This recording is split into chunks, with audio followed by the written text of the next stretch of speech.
religius. Nah, ada quotes dari Ali bin Abu Thalib, agama juga ya. Jadi ada quotes dari Ali bin Abu Thalib, itu mantunya Rasulullah. Beliau tuh pernah berkata begini, tidak perlu menjelaskan apapun pada siapapun. Karena orang-orang yang mencintaimu tidak akan perlu itu, karena mereka sudah percaya, dan orang-orang yang membenci tidak akan percaya. Artinya ya kita itu terkadang kalau kita menjelaskan sesuatu itu malah nambah runyam.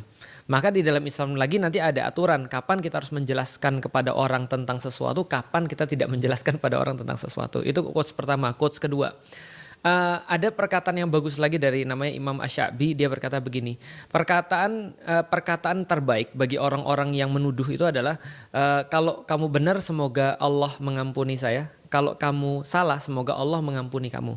Nah, maka dalam kasus ini kan kita bisa katakan gini, pertama kita lihat dulu nih, kita muncul, kita nyampein Islam sesuai dengan kemampuan kita. Tiba-tiba ada orang terus tiba-tiba datang, lu siapa gitu kan ya, lu siapa, lu baru umurnya masih baru di dalam Islam, baru masuk Islam 20-an tahun, tiba-tiba langsung dipanggil Ustadz, pesantren enggak apa enggak, terus lu dipanggil Ustadz.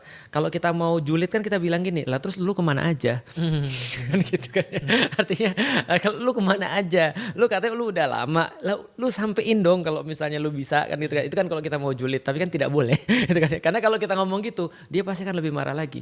Karena yang dia cari memang bukan kedamaian. Yang dia cari adalah memang perseteruan. Dan kita sebagai orang-orang yang orang-orang yang dulu pernah menghina-hina orang, kita tahu kan bahwasanya kebahagiaan terbesar bagi orang-orang yang suka hina orang. Contoh misalnya kalau di SD, woi bapaknya namanya misalnya siapa? Iwan. Woi Iwan misalnya gitu kan ya. Dia marah kan. Marah itu adalah hal yang paling kita senang. Karena kita bisa mengambil kedaulatan dia. Kita bisa mengendalikan dia. Nah, yang orang pengen ketika ngomongin kita adalah mengambil kendali atas diri kita. Aku nggak mau kasih kendali itu. Nah, gimana cara nggak usah kasih kendali itu ya, kita tahu bahwasanya apa yang kita lakukannya adalah sesuatu yang harus kita lakukan. Dan kita nggak perlu ngereken atau ngurusin orang-orang kayak tadi. Itu yang pertama. Yang kedua, di dalam Islam sendiri kita meyakini bahwasanya apapun yang terjadi, keterkenalan, popularitas, uang, kepintaran, ataupun sebaliknya kemiskinan, nggak populer, nggak terlalu pintar dan segala macam, itu semua amanah. Itu semua amanah. Islam nggak pernah akan sibuk pada kondisi kaya miskin, pintar nggak pintar, cakep nggak cakep, populer nggak populer, itu kondisi. Yang Islam berikan sebagai ajaran adalah respons terhadap kondisi itu.